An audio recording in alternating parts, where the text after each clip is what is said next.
ಬಿಟ್ಟು ಒಬ್ಬಳೆ ಹೋಗೋಕೆ ಒಪ್ಪಿಗೆ ಕೇಳಿದೆಯಾ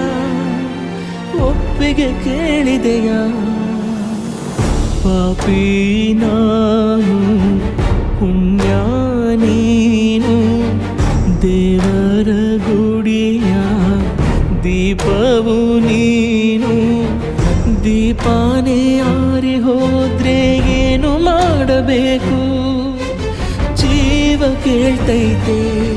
ಜೊತೆ ಯಾರು ಅಂತೈತೆ